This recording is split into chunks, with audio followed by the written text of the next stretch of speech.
and we'll have everything. No more, no, no more, no, no more, no, no, no more, no, no more, no, no more, no.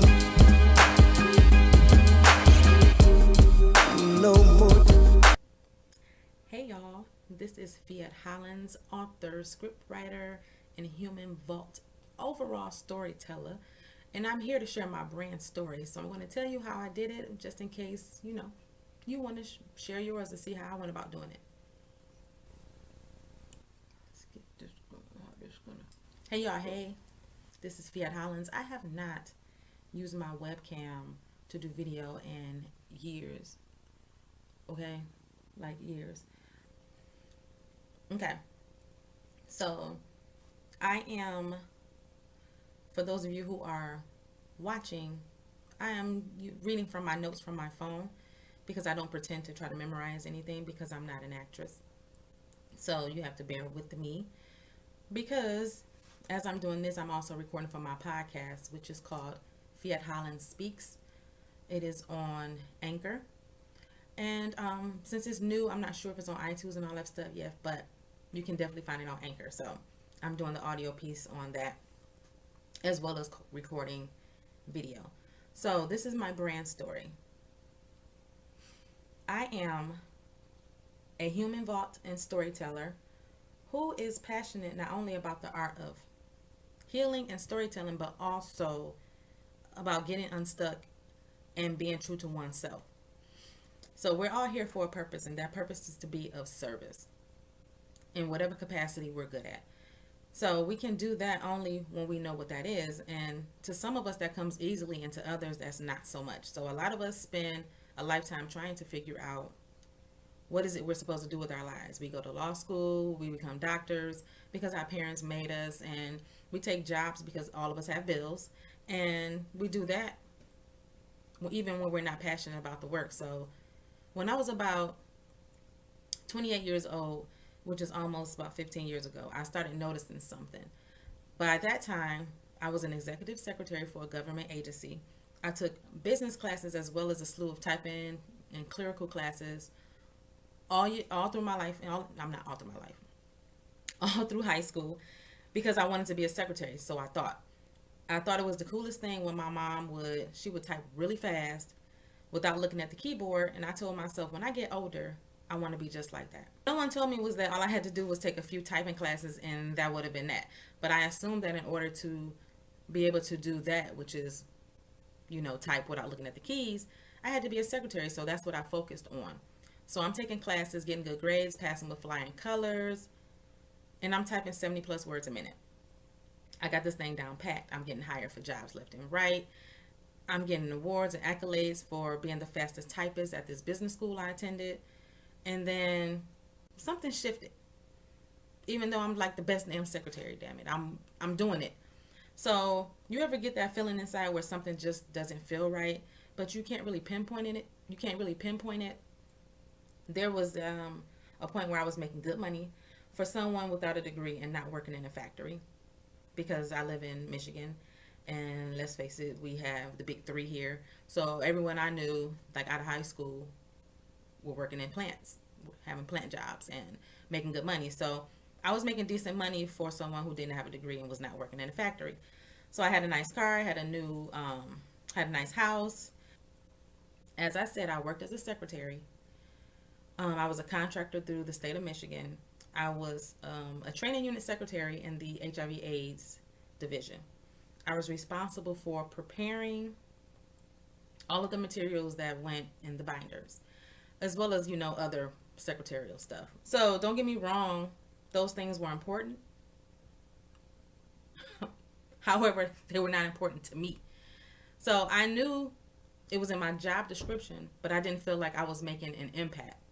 So the trainers were able to travel to different locations throughout Michigan to teach nonprofits how to test and treat those affected and infected with HIV. So my eyes lit up at the potential. And when I inquired about becoming a part of that team, I was told I needed a degree, which I did not have, which I was the only one in the unit that didn't have one. So it was like a staff of maybe like 25, 30 people. And I was the only one who did not have a degree. So even though I felt like I was qualified, I sat in on enough trainings, was familiar with the literature material and the lingo. So why did I need a degree to train these people when I knew exactly what I knew, the script, I knew all of that. You know what I mean? So I wanted the flexibility of not having to be tied down to a desk for 8 hours. And by the way, who created this 40-hour work week shit anyway? And that's where it began. That's when my mind started to shift. Like, when did this become a good idea? Who wants to spend all day, every day at a job? Like, you got families, you got a whole nother life. Why am I tied to this desk? So I started researching. And what I found out was that the 40-hour work week was actually a modification for factory workers who used to work some like ridiculous hours, like 20 hours a day back in the day. And so Henry Ford changed it to like a 40-hour work week to lessen the strain on families, because it used to be much worse. And I'm just like, really? So this is what we came to? Like, this was what we agreed on, like 40 hours. Really? But anyway, so I went back to school to obtain a degree in anything, because according to my job back then, having a bachelor's degree was all that mattered. And that pissed me off, because it wasn't so much about talent or skills, it was just about the piece of paper. To me, that's how I viewed it. So I'm saying to myself, I can go to school and become a physical education teacher, and they will allow me to become an HIV trainer, but it's the fact that I have a degree. And I just felt some kind of way about that. I'm just like, but now that I'm older, and even before now, I realize it's because of, they want to see that you have the discipline to stick to something. It's like the stick to itness of it. So now I'm racking up debt, hopping from school to school, changing my major every 5 minutes because I have a ton of interest. And growing up, nobody ever sat me down to ask what I liked or what I wanted to do when I got older. So I literally had no clue. So I fudged it. You know what I'm saying? I winged it. I went from sociology to criminal justice to graphic design to accounting to film studies. I mean, I went to school for everything. You think of it, I went. But then I realized that I loved learning so much. I couldn't settle on a major because I had so many damn interests. So during this time, which I didn't know at the time, I was informally interviewing people. So back when I was 16 or 17 years old, my hairdresser said to me, "Dang, you're inquisitive." To which I responded, "What's that?" Another question, right? So I'm like, "What's that?" And basically she was calling me low-key nosy, which I really didn't take offense, but it's just like, okay. But what I was doing was making soul connections. Like, I'm not nosy just for the sake of it. I will not deny that I am nosy, but I'm not nosy just for the sake of being nosy. I ask questions to gain a better understanding of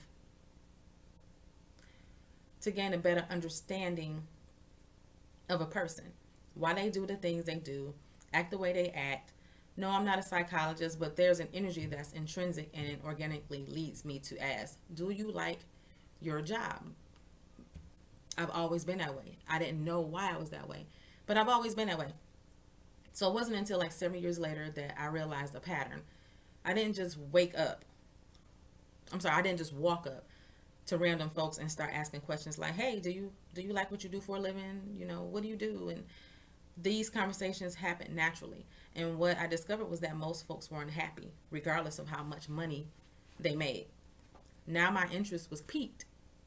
So why was it that someone making $100,000 a year was just as unhappy with their work as someone making $30,000? Short answer, because they're not doing their soul's work. So I said, F this. I'm tired. I'm tired of working for the man. I'm going to go to school full time, leave my house, and live off financial aid. Forget all this. So I quit my job. My government job, my good job, and had to return back to work a year and a half later because, let's be honest, living off of financial aid is not a solid damn plan. But I was so determined to figure out what my purpose was because I knew having a 9 to 5 was not it. I just knew it. So then I am 29 years old. And here's the icing on the cake. I just recently had a baby and needed moolah. So really bad planning. So I got another job.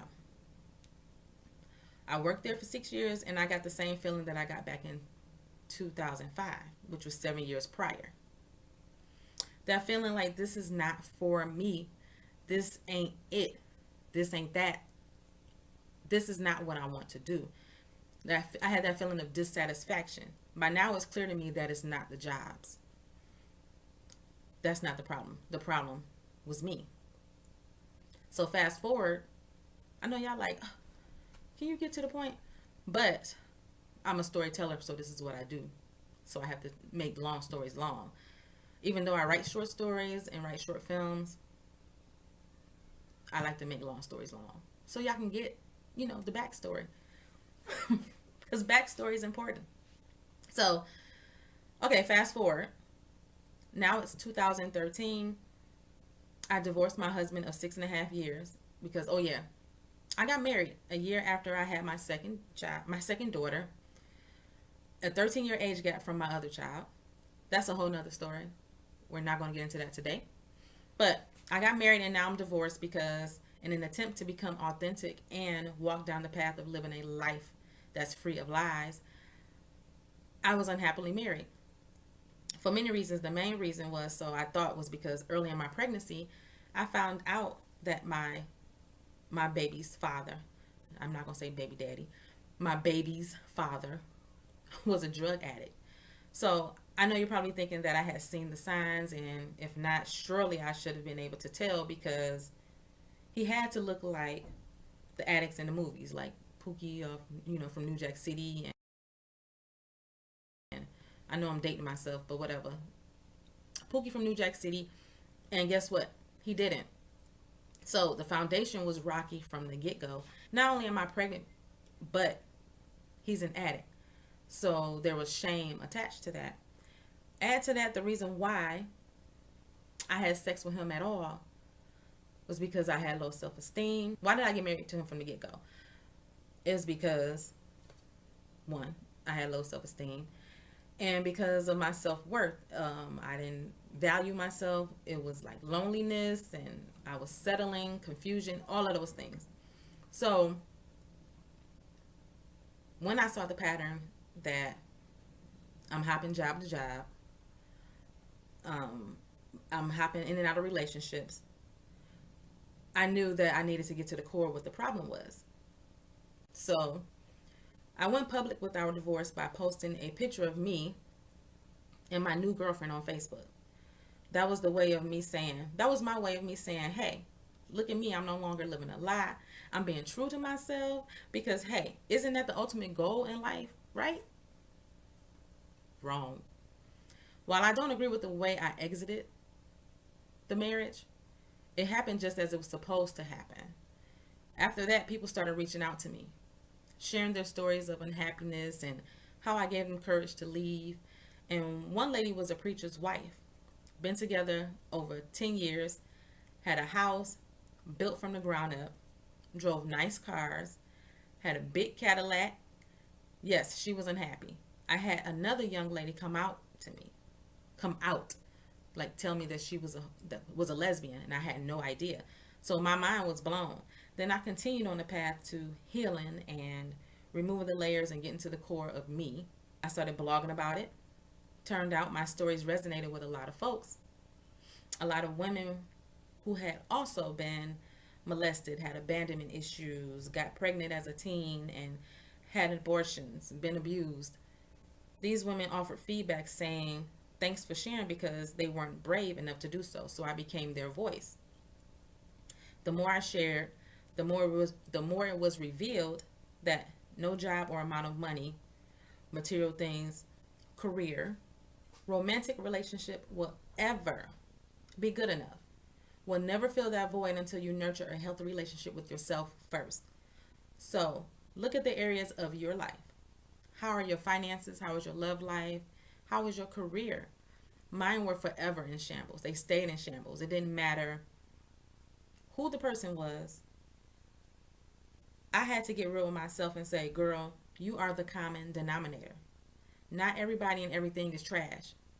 This is you. You know how we like to always say, such and such is the devil. Oh, that's the devil. No, sometimes it's us. We have to look at ourselves to see what the problem is.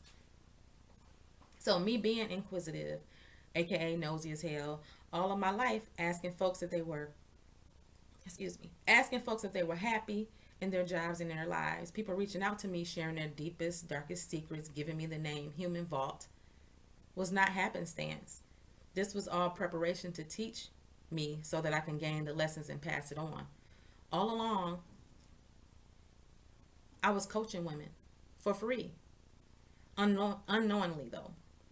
I didn't know, because I enjoyed it. I enjoyed sharing my story. I enjoyed hearing other people's stories and hearing that people were healing from this. People were addressing and not suppressing, which is, I have a vlog on YouTube called Address Not Suppress. That's how all of this started.